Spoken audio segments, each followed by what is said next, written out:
Bienvenue dans cette nouvelle vidéo de Lexical Info. Pour le général Burkhardt, les mercenaires russes de Wagner tenteront de compliquer le retrait français du Mali. N'oubliez pas de vous abonner à Lexical Info juste en bas de cette vidéo. Le 17 février, le président Macron a officialisé le retrait du Mali de la force Barkhane et du groupement européen de forces spéciales Takuba. Et désormais, il est question de réarticuler le dispositif militaire français en Sahel en s'appuyant notamment sur le Niger. Ce désengagement devrait prendre entre 4 et 6 mois. Cette décision était attendue en raison des tensions entre Paris et la junte au pouvoir à Bamako, laquelle a fait appel au groupe paramilitaire Wagner proche du Kremlin.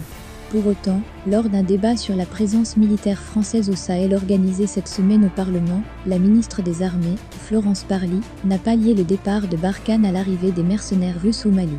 Nous ne quittons pas le Mali à cause d'un sentiment anti-français, d'ailleurs difficilement mesurable. Cette vision est déformée par la loupe des réseaux sociaux, qui n'est pas exempte de manipulation de la part de nos compétiteurs. Barkhane, partout où elle a été déployée, a toujours été bien accueillie par les populations locales. Si nous partons, c'est uniquement à cause de la rupture du cadre politique imposé par la junte malienne, a en effet déclaré Madame Parly devant les sénateurs le 23 février. Et d'ajouter, si échec il y a, c'est celui de la junte qui n'a pas la volonté politique de lutter avec détermination contre les groupes armés terroristes et qui n'a rien obtenu sur le plan politique. Il n'y a eu aucune avancée sur l'accord de paix et de réconciliation. Cela étant, ce désengagement du Mali doit être comme une opération militaire. Il sera particulièrement complexe, car il s'agit d'une manœuvre opérationnelle multimodale, terrestre, aérienne et maritime, qui nécessite une planification et une coordination des moyens matériels nécessaires très précises, a en effet souligné l'état-major des armées, dans son dernier point de situation sur les opérations en cours. Cela étant, cette manœuvre a d'ores et déjà commencé.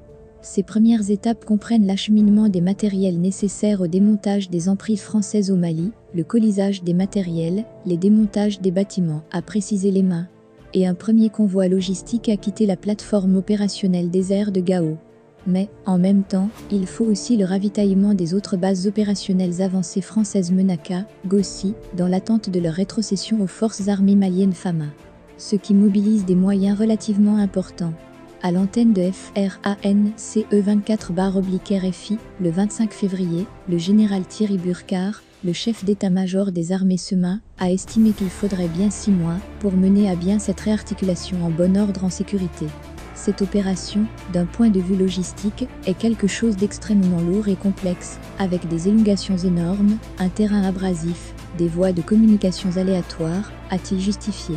Au passage, il ne faut pas oublier que des convois auront à circuler durant la saison des pluies, qui commence fin juin/début juillet. Au-delà de l'aspect logistique, il y a également un véritable défi sécuritaire, a poursuivi le SEMA. Et la guerre en Ukraine pourrait avoir quelques répercussions au Mali, la Russie pouvant être tentée de gêner le retrait de Barkhane. Les groupes armés terroristes sont encore présents. Il y a également des manœuvres de déstabilisation qui peuvent être conduites. On a actuellement le groupe de mercenaires Wagner, déployé en accord avec les autorités maliennes, qui évidemment cherche, ou va chercher, à nous compliquer la tâche. C'est ça que l'on va devoir prendre en compte. Je pense néanmoins que c'est quelque chose qui est à notre portée, a-t-il ainsi développé le général Burkhardt. Il faudra être extrêmement vigilant, a-t-il conclu. Au Sénat, Madame Parly avait déjà prévenu. Nous suivons activement le déploiement de Wagner sur le terrain, et nous tenons prêts à réagir, avec la plus grande fermeté à toute menace sur la force Barkhane. Nous ne tolérons aucune provocation ni entrave durant notre redéploiement. Merci pour votre aimable attention, et n'oubliez pas d'activer la cloche de notification, pour recevoir les prochaines informations.